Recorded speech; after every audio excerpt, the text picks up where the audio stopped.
तो जय हिंद दोस्तों, आपका अपने चैनल यस की हम स्टडी पर एक बार फिर स्वागत है। बहुत ही महत्वपूर्ण वीडियो के साथ आपके सामने हाजिर है। यहाँ पर देखिए मेरे प्यारे बच्चों, अगर हम आपको बताना चाहें तो यहाँ पर देखिए हम आपको भौतिक विज्ञान का जो मॉडल पेपर है पूरा सॉल्व कराने का प्रयास करेंगे और आपको अच्छी तरीके से बताने का भी प्रयास करेंगे। अगर आप इस चैनल पर नए तो चैनल को सब्सक्राइब कर लीजिए, लाइक कमेंट शेयर जरूर कर दीजिए, साथ ही साथ बेल आइकन को दबा लीजिए ताकि जो वीडियो नोटिफिकेशन हो आपके स्क्रीन पर तुरंत ही पहुँच जाए। ठीक है, तो मेरे प्यारे बच्चों, अगर आप वीडियो में नए हैं चैनल को सब्सक्राइब कर लें। ठीक है, यहाँ पे देखिए हम भौतिक विज्ञान स्टूडेंट्स, यहाँ पर हम देखिए बात करेंगे भौतिक विज्ञान की बात करेंगे। देखिए 2022 का आपका मॉडल पेपर है 346 जीएफ। ठीक है, तो यहाँ पर अगर हम 346 जीएफ की बात करेंगे 2022 भौतिक विज्ञान का है, तो ये प्रश्न पत्र आपके सामने बिल्कुल लाइव हम आपको सॉल्व करना बताएंगे और वो भी बोर्ड एग्जाम की कॉपी पर। ठीक है, और आपका आज से पूरा डाउट समाप्त हो जाएगा कि कैसे बोर्ड एग्जाम की कॉपी होती है, कैसे सॉल्व किया जाता है, उसमें क्या क्या चीज़ें लिखनी होती हैं, वो सारी चीज़ों को यहाँ पर आज हम डिस्कस करने वाले हैं। ठीक है, यहाँ आप देखिए प्रारंभ के 15 मिनट परीक्षार्थियों को प्रश्न पत्र पढ़ने के लिए निर्धारित है। जो प्रारंभ के 15 मिनट है आपको परीक्षार्थियों को प्रश्न पत्र पढ़ने के लिए आपको दिए जाते हैं। ठीक है, यहाँ क्या होगा, first 15 minutes are allotted for the candidates to read the question paper. यहाँ की जो शुरू के जो 15 मिनट हैं आपको वो किस लिए दिए जाते हैं, कैंडिडेट्स को क्वेश्चन पेपर पढ़ने के लिए दिए जाते हैं। ठीक है, निर्देश की बात करेंगे। निर्देश में देखिए आपको क्या क्या दिया गया है। सभी प्रश्न अनिवार्य है, सभी प्रश्न आपके लिए करना अनिवार्य है। इस प्रश्न पत्र में 5 खंड हैं। कितने खंड हैं? 5 खंड हैं।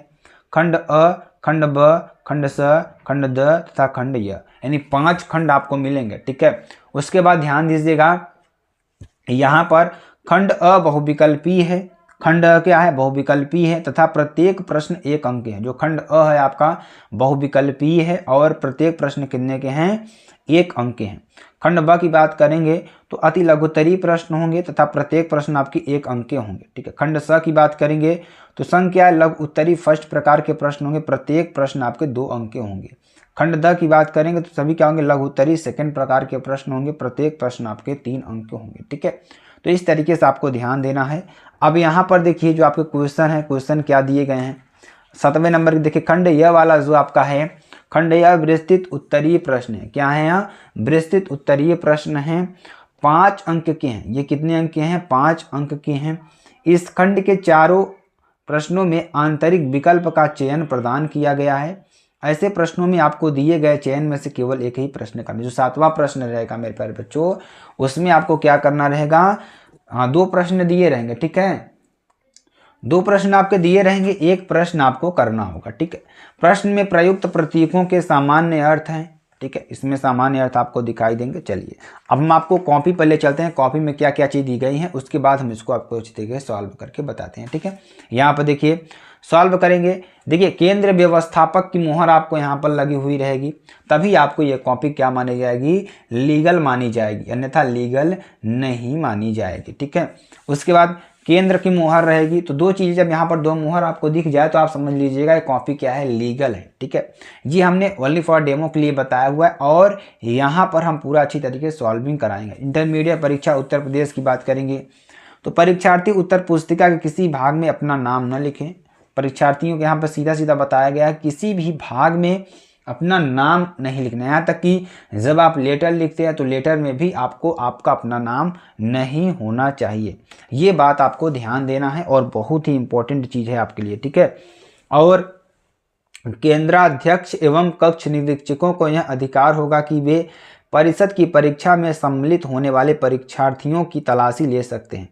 केंद्राध्यक्ष एवं कक्ष निरीक्षकों को यह अधिकार होगा कि वे परिषद की परीक्षा में सम्मिलित होने वाले परीक्षार्थियों की तलाशी ले सकते हैं। परीक्षार्थी उत्तर पुस्तिका के पृष्ठ भाग पर दिए निर्देश को ध्यानपूर्वक पढ़ें तथा सावधानी के साथ पालन करें। ठीक है, निम्नांकित क्रमांक 1 से 6 तक की पूर्ति परीक्षार्थी स्वयं करें। इस उत्तर पुस्तिका का प्रयोग करने से पहले परीक्षार्थी यह भी देख लें कि उस पर वही वर्ष परिच्छिद्रित है। परिच्छिद्रित का मतलब कि यहाँ पर अगर 2023 की आप परीक्षा दे रहे हैं तो वहाँ पर आपको परिच्छिद्रित दिखेगा। ठीक है, जिस वर्ष में वह परीक्षा दे रहा है। ठीक है, तो परीक्षार्थी सभी प्रविष्टियाँ शुद्ध एवं स्पष्ट रूप से स्वयं भरें। जो परीक्षार्थी हैं उनकी जो सारी प्रविष्टियाँ हैं वो शुद्ध रूप से एवं स्पष्ट रूप से स्वयं भरें। ठीक है, परीक्षार्थी का अनुक्रमांक की बात करेंगे। ठीक है, परीक्षार्थी का अनुक्रमांक अंकों में ठीक है। परीक्षार्थी का अंकुरमांक यहाँ पे शब्दों में लिखा जाएगा, इसमें क्या लिखा जाएगा, अंकों में लिखा जाएगा और यहाँ पर शब्दों में लिखा जाएगा, ठीक है। और यहाँ पर अगर हम विषय की बात करें तो विषय आपका हो जाएगा यहाँ पर प्रश्न पत्र की, यहाँ पर प्रश्न पत्र की जगह विषय लिख दिया गया है, तो यहाँ पर देखिए ये विषय यहाँ पर ऊपर आपको लिखा जाएगा। उसके बाद अगर हम बात करें प्रश्न पत्र पर अंकित संकेतांक की बात करेंगे तो 346 GF को हम यहाँ पर सॉल्व करने जा रहे हैं, तो यहाँ पे आपको ऊपर ही डाल देना है, ठीक है। परीक्षा का दिन की बात करेंगे, परीक्षा का दिन आपको डाल देना है, परीक्षा तिथि एवं पाली आपको डाल देना है, केंद्र का नाम यहाँ पर ज़रूर से ज़रूर आपको डालना है। उसके बाद कक्ष निरीक्षक नीचे जो भी चीज़ रहेगी वो अपना भरेंगे, उससे आपको मतलब नहीं है। चलिए अब आपको प्रश्न को सॉल्व करते हैं। कैसे सॉल्व होगा, सबसे पहला काम आपको डालना है खंड, ठीक है। सबसे पहले आपको डालना है खंड डालना है, उसके बाद या खंड अ या सेक्शन ए कोई भी आप डाल सकते हैं। अगर आप खंड अ डाल दिए हैं तो सेक्शन को नहीं डालेंगे, अगर डाल भी देंगे तो कोई दिक्कत वाली बात नहीं होगी, ठीक है। अब देखिए प्रश्नोत्तर नंबर संख्या 1 को हम सॉल्व करेंगे। यहाँ पे देखिए क ख ग घ जितने भी उसमें प्रश्न रहेंगे क ख करके यहाँ पे पूरा सॉल्व कर देंगे। चलिए मॉडल पेपर को देखते हैं, इसमें कौन से प्रश्न दिए गए हैं आपके, ठीक है। तो यहाँ पे देखिए जो आपके प्रश्न दिए गए हैं उसको हम अच्छी तरीके से सॉल्व करेंगे और आपको अच्छी तरीके से बताने का भी प्रयास करेंगे, ठीक है। तो यहाँ पे देखिए जो प्रश्न दिया गया है, प्रश्न क्या दिया हुआ है, प्रश्न क्या दिया हुआ है, श्वेत प्रकाश का प्रिज्म से गुजरने पर किस रंग के प्रकाश का अधिकतम विचलन होता है। जो श्वेत प्रकाश होती है, ठीक है, उसका प्रिज्म से गुजरने पर किस रंग का विचलन जो होता है सबसे अधिक होता है। कौन सा रंग होगा मेरे प्यारे बच्चों, वहाँ वैगनी रंग होगा। कौन सा होगा, वैगनी रंग होगा, ठीक है। अगला क्वेश्चन देखिए, वैद्युत चुंबकीय तरंगे होती हैं, जो वैद्युत चुंबकीय तरंगे होती हैं आपकी क्या होती हैं, अनुप्रस्थ तरंगे होती हैं। क्या होती हैं, अनुप्रस्थ तरंगे होती हैं, ठीक है। अगला देखेंगे, देखिए यहाँ पर हम सारे क्वेश्चन को इसी तरीके से लिखेंगे। आई होप आपको अच्छी तरीके से समझ में आ रहा होगा, ठीक है। चलिए अगला क्वेश्चन देखिए, एक कुंडली के सिरों के बीच, मान लीजिए कोई हमारी कुंडली है, उनके सिरों के बीच 40 वोल्ट का प्रत्यावर्ती वोल्टेज आरोपित करने पर 8 मिली एम्पियर की धारा प्रवाहित होती है, तो कुंडली का प्रेरण प्रतिघात क्या होगा। इसको जब आप सॉल्व करेंगे तो आंसर क्या आएगा, 500 ओम। क्या आएगा, 500 ओम आपका आंसर आ जाएगा। चलिए अगला क्वेश्चन देखिए, 0 केल्विन ताप पर शुद्ध अर्धचालक क्या है। जो अगर 0 केल्विन ताप पर हम देखेंगे तो शुद्ध अर्धचालक क्या है हमारा, क्या है, एक विद्युत रोधी होगा। क्या होगा, एक विद्युत रोधी होगा, ठीक है। चलिए निम्नलिखित कण एक ही वेग से गतिमान है, तो न्यूनतम डी ब्रोगली तरंगदैर्ध्य वाला कण क्या होगा हमारा, ड्यूटरॉन होगा, ठीक है। चलिए अगले क्वेश्चन की बात करेंगे। अगला क्वेश्चन देखिए, संतुलित व्हीट स्टोन सेतु ब्रिज की प्रत्येक भुजा तथा धारामापी का प्रतिरोध R ओम है। नगण्य आंतरिक प्रतिरोध वाली बैटरी के सिरों के बीच प्रतिरोध क्या होगा। तो यहाँ पे देखिए 4 ऑप्शन लिखेंगे, 5.5 R ओम या R ओम या 4 R ओम या 2 R ओम। तो आंसर क्या हो जाएगा यहाँ पर, सेकंड नंबर R ओम, ठीक है। ये आपका आंसर हो जाएगा। चलिए आगे आपको बताते हैं अगला क्वेश्चन क्या है आपके लिए, ठीक है। अब देखिए हम खंड ब की बात करेंगे। खंड ब में आपके देखिए क्या दिया हुआ है। खंड ब में देखिए क्या है, पहला क्वेश्चन देखिए, प्रकाश वैद्युत प्रभाव में देहली तरंगदैर्ध्य से आप क्या तात्पर्य है। अगर आपको क्वेश्चन मालूम हो तो आप जरूर लिखते चलिए, अभी हम आपको सॉल्व तो करवाएंगे ही, ठीक है। अगला क्वेश्चन क्या है, हाइड्रोजन परमाणु के वर्णक्रम में कौन सी श्रेणी परावैगनी भाग में होती है। यानी हाइड्रोजन परमाणु के वर्णक्रम में कौन सी श्रेणी है जो परावैगनी भाग में होती है। उसके बाद हेनरी अन्योन्य प्रेरण गुणांक की परिभाषा दीजिए। घ नंबर की बात करेंगे तो एक तार को खींचकर दोगुनी लंबाई कर देते हैं तो तार की प्रतिरोधकता पर क्या प्रभाव पड़ेगा। अब चलिए इन चारों प्रश्नों को हम सॉल्व करते हैं। अगर आपको मालूम हो तो इसको आप सॉल्व करते रहिए, अन्यथा हम सॉल्व करेंगे ही, ठीक है। यहाँ पे देखिए हम क्या डालेंगे, खंड ब डालेंगे। देखिए सेम टू सेम इसी तरीके से कॉपी लिखना है आपको, साफ सुथरा तरीके से लिखना है। कहीं पर भी आपको ये ध्यान रहे कि हम ज़्यादा से ज़्यादा ये चीज़ हम बचाएं कि हम अपनी कॉपी में कट बिट ना करें, ठीक है। ये चीज़ को आपको ध्यान देना है, बार बार ध्यान देना है। खंड ब की बात करेंगे, ठीक है। सेक्शन ब की बात करेंगे, सेक्शन बी की बात करेंगे। आप अगर खंड ब लिख दिए तो सेक्शन बी नहीं लिखेंगे तो कोई दिक्कत नहीं होगी। देखिए अब यहाँ पर प्रश्नोत्तर नंबर 2 का क ख ग इस तरीके से आपको बना लेना है।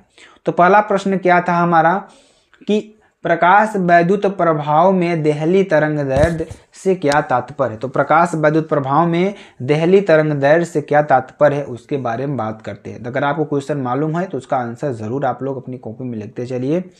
किसी धातु पर आपतित प्रकाश की तरंगदैर्ध्य का वह अधिकतम मान, ध्यान दीजिएगा, किसी धातु पर आपतित प्रकाश की तरंग दैर्ध्य का वह अधिकतम मान जिससे तरंग दैर्ध्य का प्रकाश, जो हमारा तरंग दैर्ध्य का जो प्रकाश है, धातु पृष्ठ से प्रकाश इलेक्ट्रॉन उत्सर्जित कर सके। ठीक है, देहली तरंग दैर्ध्य कहलाता है। इसको लैम्डा 0 से प्रदर्शित करते हैं। ठीक है, प्रश्न नंबर 2 के ख की बात करेंगे तो क्वेश्चन क्या था इसमें, हाइड्रोजन परमाणु के वर्णक्रम में कौन सी श्रेणी परावैगनी में भाग लेती है। तो हाइड्रोजन के वर्णक्रम स्पेक्ट्रम में जो हमारा कौन सी श्रेणी जो परावैगनी में भाग लेती है, तो वहाँ कौन सी श्रेणी है, लाइमन श्रेणी पाई जाती है। कौन सी, लाइमन श्रेणी आपकी पाई जाती है। चलिए अगला क्वेश्चन देखेंगे यहाँ पर, जो कि आपके लिए वेरी वेरी मोस्ट इंपॉर्टेंट है। तो यहाँ पे देखेंगे क्या है हमारा, बहुत ही इंपॉर्टेंट, बहुत ही महत्वपूर्ण ग नंबर की बात करें। क्वेश्चन क्या था, एक हेनरी अन्योन्य प्रेरण गुणांक की परिभाषा दीजिए। एक हेनरी अन्योन्य प्रेरण की गुणांक की परिभाषा आपको देना है। तो यदि प्राथमिक कुंडली में, मान लीजिए हमारी क्या प्राथमिक कुंडली है, प्राथमिक कुंडली में 1 एम्पियर धारा 1 सेकेंड तक प्रवाहित की जाए, तो मान लीजिए कोई हमारी धारा है 1 सेकेंड तक प्रवाहित की जाए, तो द्वितीय कुंडली को में किसमें, द्वितीय कुंडली में उत्पन्न विद्युत वाहक बल E2 अन्योन्य प्रेरण गुणांक m के बराबर होता है। किसके, अन्योन्य प्रेरण गुणांक m के बराबर होता है। ठीक है, ये आपका हो जाएगा। चलिए अगला क्वेश्चन देखते हैं। अगला क्वेश्चन क्या था आपका, हमारा अगला क्वेश्चन क्या था, घ नंबर, एक तार को खींचकर 2 गुनी लंबाई कर देते हैं तो तार की प्रतिरोधकता पर क्या प्रभाव पड़ेगा। एक तार को खींचकर हम क्या कर देते, मान लीजिए कोई हमारा इतना बड़ा तार है, पेन के बराबर तार है, आप देख रहे हैं ना, अगर हम इसको खींचकर इस पेन के 2 गुने कर दिया जाए तो इस पर क्या प्रभाव पड़ेगा। जाहिर सी बात है इसकी एरिया कम हो जाएगी। ठीक है, जब इसकी एरिया कम होगी तो लंबाई बढ़ेगी ही। ठीक है, देखिए क्या प्रभाव पड़ेगा, आर डैश बराबर क्या हो जाएगा, R into L dash upon L का होल स्क्वायर, यानी कि एल डैश बराबर 2l। ठीक है, तो यहाँ आप क्या रखेंगे, क्यों ऐसा आया, क्योंकि जो हमारी लंबाई है वो 2l हो जाएगी। 2l करने पर यही क्वेश्चन में दे रखा है 2 गुनी कर दे रहे हैं। ठीक है, तो आर डैश बराबर R into 2l upon L, यानी एल से एल कैंसिल, आर इंटू 2 का स्क्वायर यानी कि 4r आपका हो जाएगा। जो प्रतिरोध है 4 गुना आपका बढ़ जाएगा, ध्यान दीजिएगा। अतः नए तार का जो नया प्रतिरोध है n स्क्वायर गुना हो जाएगा। कितना, n स्क्वायर गुना आपका हो जाएगा। चलिए आगे आपको बताते हैं। अगला क्वेश्चन देखिए, जो कि आपके लिए बहुत इंपॉर्टेंट है। ठीक है, दूसरे की अंगा की बात करेंगे। अंगा का क्वेश्चन क्या है, अंगा क्वेश्चन हम आपको दिखा देते हैं। ठीक है, क्वेश्चन देखिए आपके लिए क्या है, 5 सेंटीमीटर लंबे तार को 2 × 10⁻⁴ टेस्ला के चुंबकीय क्षेत्र में रखा जाता है, तो 3 मिली एम्पियर की धारा तार में प्रवाहित करने पर तार पर अधिकतम कितना बल आरोपित होगा। ठीक है, तो यहाँ पर पूछ रहा है, चलिए इसको हम आपको बताते हैं। इसको अच्छी तरीके से आपको कर लेना है। b बराबर कितना दे रखा है, 2 × 10⁻⁴ टेस्ला, i बराबर कितना है 5 एम्पियर। ठीक है, यहाँ 5 मिली एम्पियर, इसको एम्पियर में चेंज करेंगे तो 5 × 10⁻³ एम्पियर हो जाएगा। l बराबर कितना हो जाएगा 5 सेंटीमीटर, या l बराबर 5 × 10⁻² मीटर। ठीक है, यहाँ आप देखिए फार्मूला क्या होता है आपका, f बराबर IBL साइन थीटा होता है। तो f बराबर क्या हो जाएगा 5 × 2 × 10⁻⁴ into 5 × 10⁻² into sine 90 degree into 10⁻³ तो f बराबर कितना हो जाएगा 50 × 10⁻⁹ इंटू 1। इसको सॉल्व करेंगे तो 50 × 10⁻⁹ न्यूटन। ठीक है, आपका ये हो जाएगा। चलिए अब हम 6 नंबर की बात करेंगे। 6 नंबर क्वेश्चन क्या है उसको आप लोग पूरा देख लीजिए कि परमाणु के रदरफोर्ड मॉडल की मुख्य कमियां क्या हैं।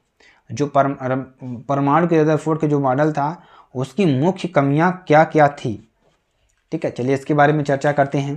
तो रदरफोर्ड यंत्र बनाने में असफल रहे। रदरफोर्ड यंत्र बनाने में क्या रहे, असफल रहे कि इलेक्ट्रॉन किन किन कक्षाओं में घूमते हैं। यंत्र नहीं होगा यहाँ पर, यह होगा क्या, यह बताने में असफल रहे कि इलेक्ट्रॉन किन किन कक्षाओं में घूमते हैं और इन कक्षाओं में इलेक्ट्रॉनों की संख्या क्या होगी, यह बताने में वो असफल रहे। ठीक है, अब देखिए मेरे प्यारे बच्चों, हम सेक्शन सी की बात करेंगे, खंड स की बात करेंगे। तो यहाँ पर पहले हम आपको क्वेश्चन को एक बार दिखा देते हैं, उसके बाद हम आपको अच्छी तरीके से सॉल्व कराते हैं। ठीक है, देखिए सेक्शन सी में क्वेश्चन कौन कौन से हैं। हाइगेंस के तरंग सिद्धांत से प्रकाश के परावर्तन की व्याख्या कीजिए। किसके, हाइगेंस के तरंग सिद्धांत से प्रकाश के परावर्तन की व्याख्या कीजिए। ख नंबर क्या है, बैंड अंतराल ऊर्जा के आधार पर चालक, विद्युत रोधी तथा अर्धचालक में अंतर बताइए। दूसरा क्वेश्चन। तीसरा क्वेश्चन, दिए गए वैद्युत परिपथ की सहायता से प्रत्येक संधारित्र पर आवेश की गणना कीजिए। उसके बाद घ नंबर की बात करेंगे, परावर्ती दूरदर्शी का नामांकित किरण आरेख बनाइए।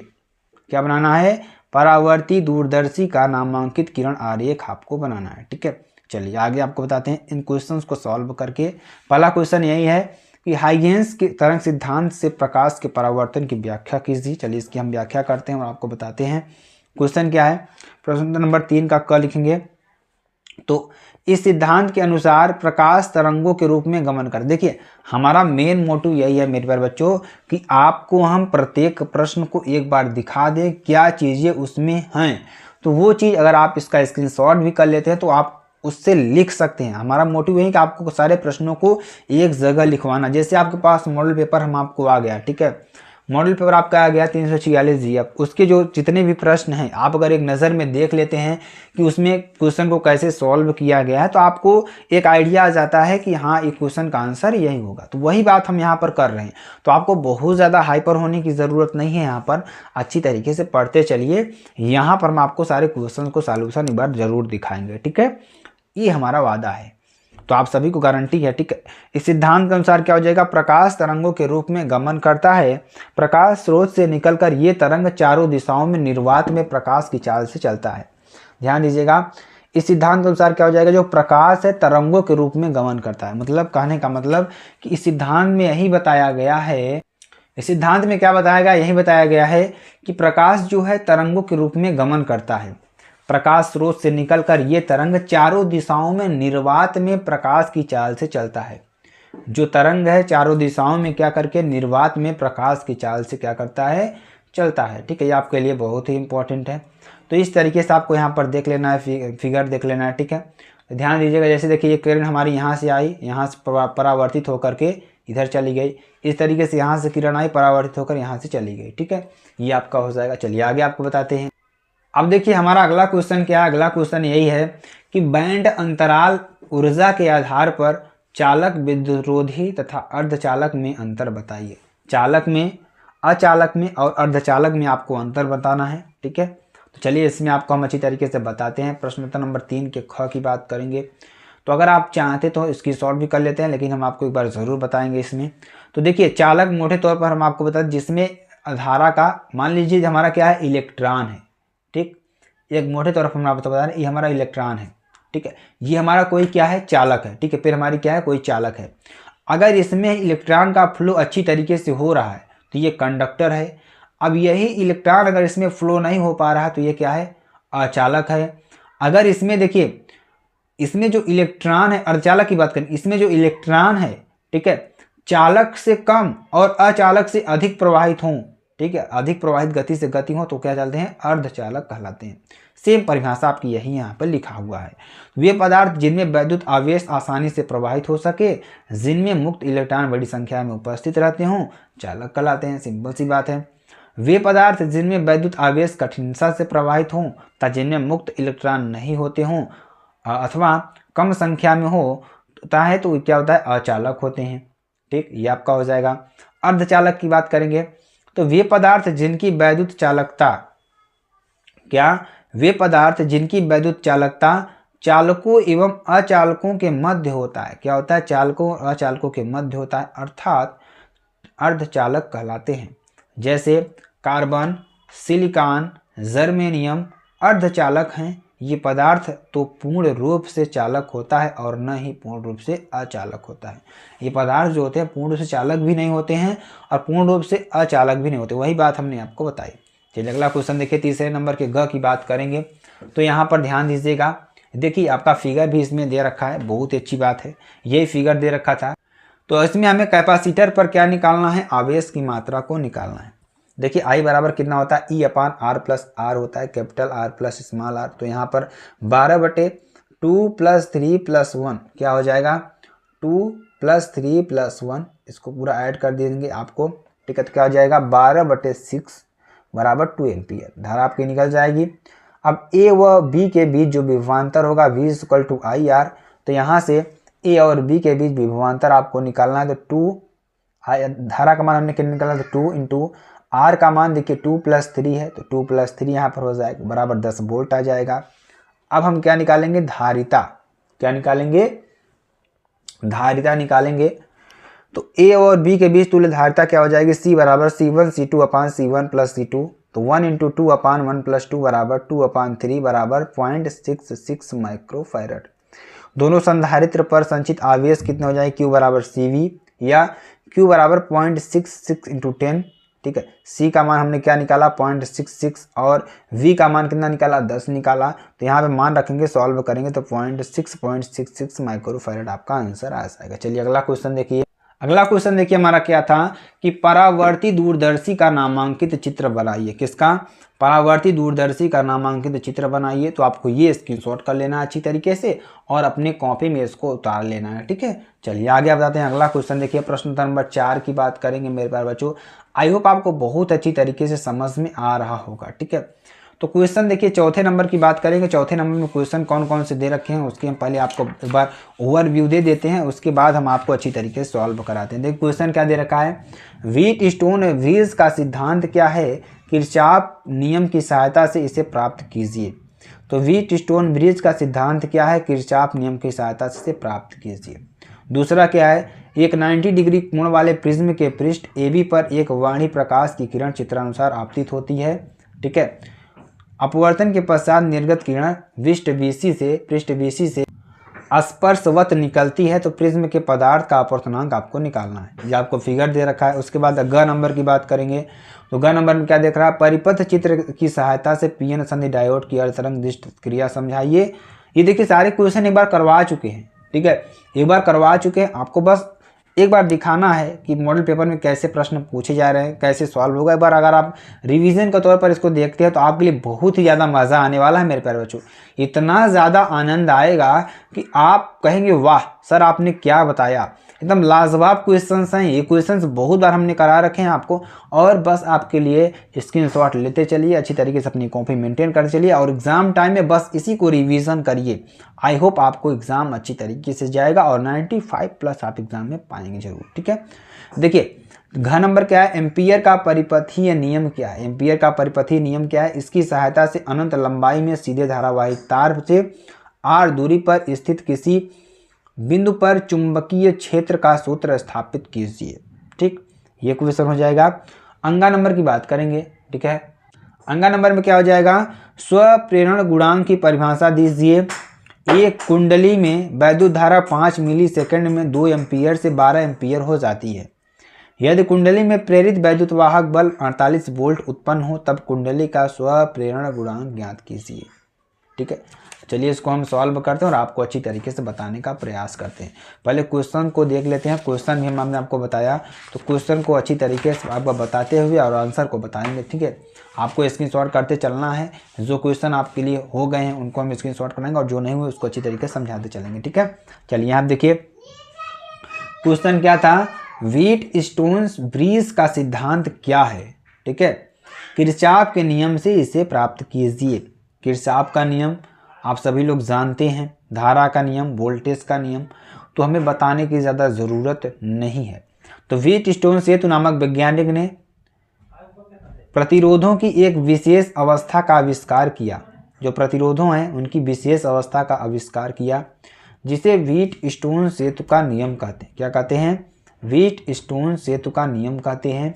इसमें अज्ञात तारों का प्रतिरोध ज्ञात किया जाता है। क्या किया जाता है, अज्ञात प्रतिरोधों का जो प्रतिरोध है वो ज्ञात किया जाता है, ठीक है।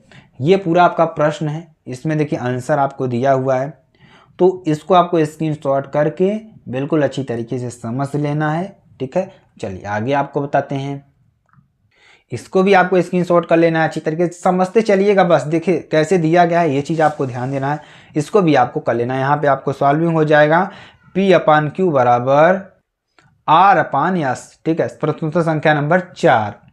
अब ख नंबर की बात करेंगे। ख नंबर में जो क्वेश्चन दे रखा था, क्या दे रखा था, एक 90 कोण वाले प्रिज्म के पृष्ठ पर AB पर एक वाणी प्रकाश की किरण चित्रानुसार आपतित होती है, ठीक है।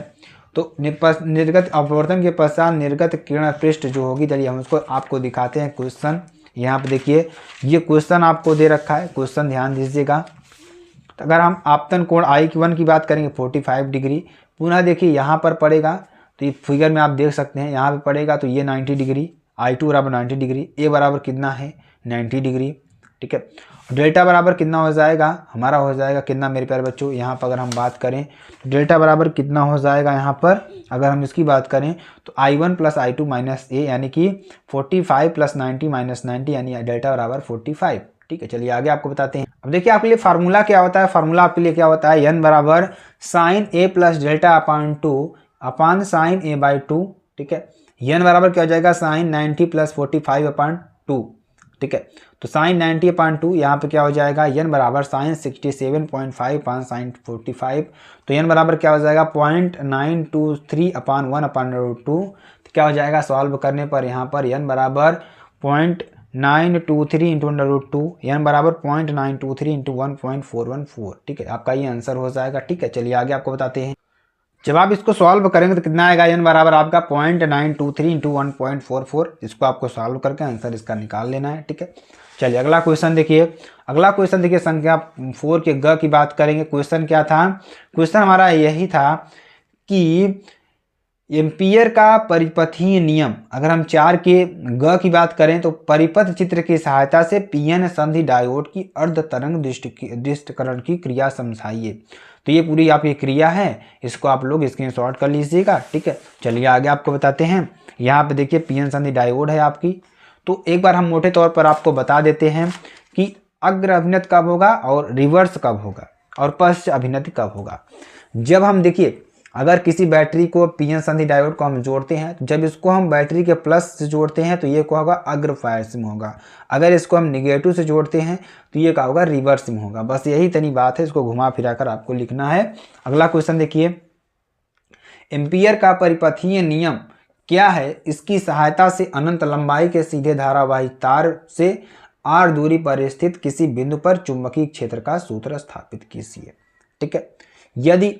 यदि एक से अधिक तार के द्वारा क्या है, यदि एक से अधिक तार के द्वारा चुंबकीय क्षेत्र की तीव्रता उत्पन्न होती है, यहाँ क्या हो जाएगा, देखिए बहुत अच्छी तरीके से हम आपको बताएंगे। एक से अधिक तार के द्वारा चुंबकीय क्षेत्र की तीव्रता उत्पन्न होता है, क्या होता है, एक से अधिक तार के द्वारा क्या होता है, यहाँ पर चुंबकीय क्षेत्र की तीव्रता क्या होती है, उत्पन्न होता है।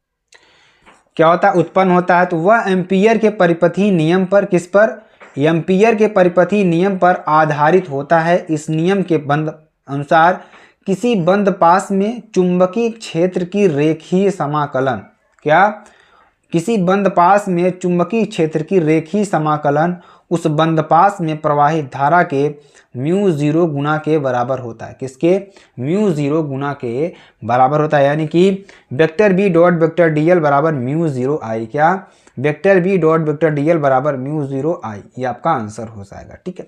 इस तरीके से इसको प्रूफिंग कर लेंगे आप, अच्छी तरीके से समझ में आ जाएगा, ठीक है। तो इस तरीके से आप प्रूफिंग कर लेंगे तो आपको अच्छी तरीके से समझ में आ जाएगा। चलिए आगे आपको बताते हैं। अगला क्वेश्चन क्या है जो कि आपके लिए बहुत बहुत इंपॉर्टेंट है। इसका फार्मूला क्या आता है, b बराबर μ0 अपान 2 पाई इंटू आई अपान आर, ठीक है, ये आपका होता है। चलिए आगे आपको बताते हैं। अगला क्वेश्चन देखिए क्या है। अगला क्वेश्चन आपके लिए क्या है, प्रश्नोत्तर नंबर 4 के अंगा की बात करेंगे, ठीक है। तो स्वप्रेरण गुणांक, क्या, स्वप्रेरण गुणांक क्या होता है। इसमें आपको क्वेश्चन पूछा था कि स्वप्रेरण गुणांक की परिभाषा दीजिए। एक कुंडली में वैद्युत धारा 5 मिली सेकंड में 2 एम्पियर से 12 एम्पियर हो जाती है। यदि कुंडली में प्रेरित वैद्युत वाहक बल 48 वोल्ट उत्पन्न हो, तब कुंडली का स्वप्रेरण गुणांक ज्ञात कीजिए, ठीक है। आपका ये हो जाएगा। चलिए क्या हो जाएगा, किसी कुंडली के स्वप्रेरण गुणांक का मान, किसका, किसी कुंडली के स्वप्रेरण गुणांक का मान उस प्रेरित विद्युत वाहक बल के बराबर होता है। किसके, उस प्रेरित विद्युत वाहक बल के बराबर होता है जो उस कुंडली में धारा परिवर्तन दर एकांक होने पर उत्पन्न होता है। क्या होता है, धारा परिवर्तन की दर एकांक होने पर उत्पन्न होता है, ठीक है, ये आपका हो जाएगा। तो यहाँ पे क्या हो जाएगा, ध्यान दीजिएगा, डी आई बराबर क्या हो जाएगा, अगर हम धारा परिवर्तन की बात करें तो यहाँ पे इसको पूरा अच्छी तरीके से सॉल्विंग दिया हुआ है, इसको आपको अच्छी तरीके से सॉल्व कर लेना है, ठीक है। चलिए आगे देखिए। अगला क्वेश्चन क्या है, 5वें नंबर की बात करेंगे। तो 5वां नंबर भी बहुत ही इंपॉर्टेंट, बहुत ही महत्वपूर्ण है। चलिए क्वेश्चन को एक बार देख लेते हैं, उसके बाद हम आपको समझाने का प्रयास करते हैं। ठीक है, यहाँ आप देखिए क्वेश्चंस आपके दिए हुए हैं। क्वेश्चंस कौन कौन से दिए हुए हैं ध्यान दीजिएगा। तो 1.5 अर्धनांक वाले, इसको आपको स्क्रीनशॉट कर लेना है। पूरा क्वेश्चन है 5वें का यहाँ पर। ठीक है, तो 5वें के घ तक के आपके जो क्वेश्चंस हैं इसको आपको स्क्रीनशॉट पूरा कर लेना है। चलिए हम आपको अच्छी तरीके से करवा देते हैं। ठीक है, तो देखिए यहाँ पर क्या हो जाएगा, 1.5 अपवर्तनांक वाले, ठीक है, 1.5 अपवर्तनांक वाले एक समतल अवतल लेंस के, क्या 1.5 अपवर्तनांक वाले एक समतल अवतल लेंस के अवतल पृष्ठ की वक्रता त्रिज्या कितनी है, 10 सेंटीमीटर है। कितनी है, 10 सेंटीमीटर है। तो 1.6 अपवर्तनांक वाले, कितना, 1.6 अपवर्तनांक वाले द्रव में लेंस को डुबाने पर इसकी फोकस दूरी तथा प्रकृति क्या होगी। ठीक है, ये आपका हो जाएगा। चलिए इसको अच्छी तरीके से समझाते हैं और आपको बताने का प्रयास करते हैं। तो ये देखिए इसका पूरा सलूशन यहाँ पर दिया हुआ है, तो इसको आपको अच्छी तरीके से देख लेना है, स्क्रीनशॉट कर लेना है। ठीक है, चलिए आगे आपको बताते हैं। अगला देखिए, आगे अगला क्वेश्चन क्या है। अगला क्वेश्चन आपके लिए देखिए क्या है मेरे प्यारे बच्चों, क्या है, प्रकाश का विवर्तन क्या है। प्रकाश का विवर्तन क्या है, एकल झिर्री की सहायता से विवर्तन प्रतिरूप में केंद्रीय उच्चिष्ट की कोणीय चौड़ाई का सूत्र प्राप्त कीजिए। ग नंबर क्या है, मुक्त इलेक्ट्रॉनों की अनुगमन वेग से क्या तात्पर्य है। एक चालक में अनुगमन वेग व प्रवाहित धारा के संबंध का सूत्र प्राप्त कीजिए। घ नंबर क्या है, बोर के परमाणु मॉडल के आधार पर सिद्ध कीजिए कि परमाणु की अस्थायी कक्षाओं की त्रिज्याएं मुख्य क्वांटम संख्या के वर्ग के अनुक्रमानुपाती होती हैं। ठीक है, ये आपका हो जाएगा। चलिए अब क्वेश्चन को सॉल्व करते हैं। तो 5 अक्ष क्या था यहाँ पर, क्या था कि प्रकाश का विवर्तन क्या है। प्रकाश का विवर्तन क्या है, एकल झिर्री की सहायता से विवर्तन प्रतिरूप में केंद्रीय उच्चिष्ट की कोणीय चौड़ाई का सूत्र प्राप्त कीजिए। तो प्रकाश का विवर्तन क्या है, जब प्रकाश किसी अवरोध या द्वारक पर जिसका आकार प्रकाश के तरंगदैर्घ्य के क्रम का हो। ठीक है, क्या हो जाएगा, जब प्रकाश किसी अवरोध या द्वारक पर जिसका आकार प्रकाश के तरंगदैर्घ्य के क्रम का हो आपतित होता है, तो अवरोध या द्वारक के किनारों पर, किस पर, अवरोध या द्वारक के किनारों पर प्रकाश ऋजुरेखीय संचरण में आपतित होकर मुड़ जाता है। किसमें, ऋजुरेखीय संचरण में आपतित होकर मुड़ जाता है। जिस स्थान पर ज्यामितीय छाया बनना चाहिए था वहां भी कुछ प्रकाश पहुंच जाता है। जिस स्थान पर क्या बनना था, ज्यामितीय छाया बनना चाहिए था, वहां भी कुछ प्रकाश पहुंच जाता है। अवरोध या द्वारक के किनारों पर प्रकाश का मुड़ना प्रकाश का विवर्तन कहलाता है। ठीक है, ये आपके लिए हो जाएगा बहुत ही इंपॉर्टेंट, बहुत ही महत्वपूर्ण। ठीक है, चलिए आगे देखिए, केंद्रीय उच्चिष्ट की चौड़ाई के लिए सूत्र, किसके लिए, केंद्रीय उच्चिष्ट की चौड़ाई के लिए सूत्र। तो आपको ये पूरा स्क्रीनशॉट कर लेना है यहाँ से यहाँ तक। ठीक है, तो इस तरीके से आपको उच्चिष्ट की रखी चौड़ाई कितना होगी यहाँ पर, 2x बराबर 2 इंटू एफ लैम्डा अपान ई। ठीक है, आपको ये लिख लेना है। चलिए आगे आपको बताते हैं। अगला क्वेश्चन देखिए, प्रश्नोत्तर नंबर संख्या 5 ग की बात करेंगे। किसकी बात करेंगे, 5 ग की बात करेंगे। ठीक है, इस तरीके से। तो अनुगमन वेग, प्रश्न क्या था हमारा, मुक्त इलेक्ट्रॉनों के अनुगमन वेग से क्या तात्पर्य है। एक चालक में अनुगमन वेग व प्रवाहित धारा के संबंध में सूत्र आपको स्थापित करना है। ठीक है, तो इस तरीके के जो प्रश्न हैं आपको अच्छी तरीके से हम सॉल्व करवाएंगे। ठीक है, तो क्या हो जाएगा, जब किसी परिपथ को वोल्टेज दिया जाता है तो इलेक्ट्रॉन जिस वेग से आगे की ओर बढ़ते हैं। ठीक है, यानी कि जब किसी परिपथ को वोल्टेज दिया जाता है तो इलेक्ट्रॉन जिस वेग से आगे की ओर बढ़ते हैं उसे अनुगमन वेग कहते हैं। इसे v0 से प्रदर्शित करते हैं। ठीक है, तो अनुगमन वेग बराबर क्या हो जाएगा, अनुगमन वेग व प्रवाहित धारा का सूत्र क्या हो जाएगा, यहाँ पर ध्यान दीजिएगा। यहाँ पर माना किसी चालक में t समय में q आवेश प्रवाहित हो तो, ठीक है, तो जो अनुगमन वेग का सूत्र आता है आपका क्या आएगा, इसको सॉल्व करने पर मेरे प्यारे बच्चों I = -NeAVD। ठीक है, आपका ये आ जाएगा। चलिए अगला क्वेश्चन देखिए।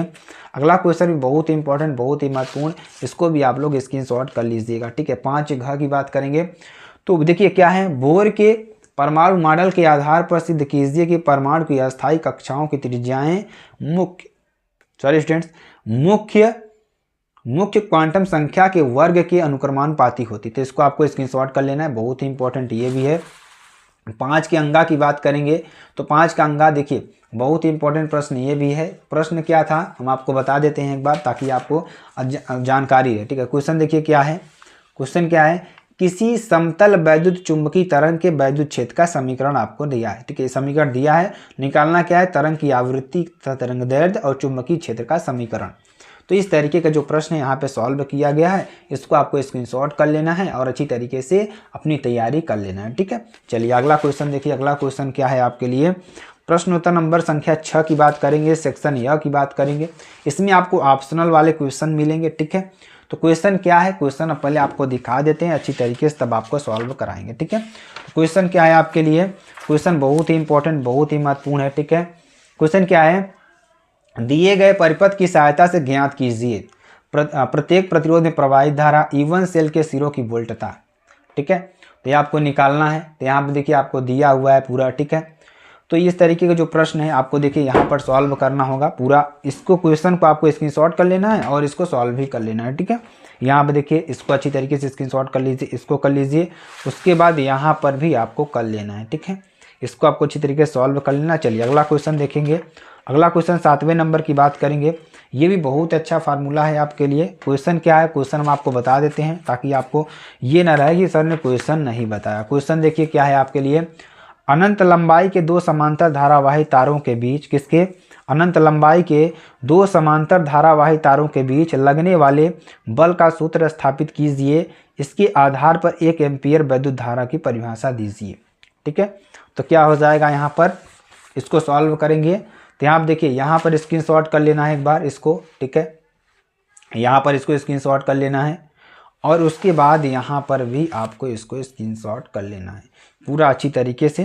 ठीक है, तो यहाँ फार्मूला क्या आएगा आपका, F/L बराबर μ0/2 पाई इंटू I1I2/R न्यूटन प्रति मीटर। ठीक, आपका ये आंसर आ जाएगा। चलिए लास्ट क्वेश्चन की बात करते हैं। लास्ट क्या, अभी आपका एक क्वेश्चन और होगा इसके बाद। ठीक है, क्वेश्चन क्या है, देखिए अगर हम बात करें क्वेश्चन हमारा क्या है, क्वेश्चन की बात करेंगे तो क्वेश्चन आपके लिए क्या दे रखा है, क्वेश्चन आपके लिए है मेरे प्यारे बच्चों कि यहाँ पर हम आपको बताएंगे 8वें नंबर क्वेश्चन के बारे में। क्वेश्चन क्या है कि 10 सेंटीमीटर फोकस दूरी वाले उत्तल लेंस के बाईं ओर 20 सेंटीमीटर की दूरी पर एक वस्तु स्थित है। इस लेंस से 30 सेंटीमीटर की दूरी पर 12.5 सेंटीमीटर फोकस दूरी का दूसरा उत्तल लेंस रखा है। चित्र में देखे अंतिम प्रतिबिंब की स्थिति, प्रकृति तथा आवर्धन ज्ञात कीजिए।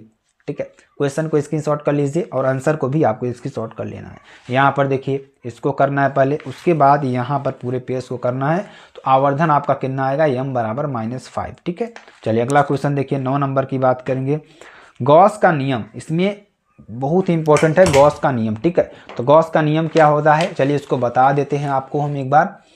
तो इस नियम के अनुसार किसी बंद पृष्ठ से गुजरने वाले वैद्युत फ्लक्स φE उस पृष्ठ द्वारा घिरे हुए कुल आवेश Q का 1/ε0 गुना होता है। तो वैद्युत फ्लक्स बराबर क्या होता है, φE बराबर Q/ε0। ठीक है, तो इसको आपको अच्छी तरीके से स्क्रीनशॉट करके प्रूव कर लेना है। ठीक है, इसको आपको प्रूव कर लेना है अच्छी तरीके से। तो स्टूडेंट देखिए यहाँ पे आपको क्या आ जाएगा, समीकरण 1 और 2 से क्या आ जाएगा, यहाँ पर E4πr² Q/ε0 या E बराबर 1/4πε0 Q/r²। तो मेरे प्यारे बच्चों, अगर आपको वीडियो पसंद आती है आप चैनल को लाइक शेयर कमेंट सब्सक्राइब जरूर कर सकते हैं। और हाँ, अगर आप PDF चाहते हैं, इसकी PDF भी आपको मिल जाएगी। PDF के साथ साथ आप देखिए यूपी बोर्ड से रिलेटेड देखिए PDF चाहते हैं तो PDF आपको मिलेगी। PDF कहाँ मिलेगी, SKM स्टडी का जो ऑफिशियल टेलीग्राम चैनल है वहाँ पर मिल जाएगी। और साथ ही साथ आपको यूपी बोर्ड से जो मॉडल पेपर है, मॉडल पेपर भी आपको कहाँ मिलेगा मेरे प्यारे बच्चों, मॉडल पेपर आपको मिलने वाला है SKM स्टडी, कहाँ पर, skmstudy.com वेबसाइट पर आपको मिल जाएगा। ठीक है, जहाँ से आपको विजिट करना है और बिल्कुल भी घबराने की बात नहीं है, आपको डेली का डेली वीडियो मिलते रहेंगे। तो फिर मिलते हैं नेक्स्ट वीडियो में नए टॉपिक के साथ, तब तक के लिए जय हिंद जय भारत।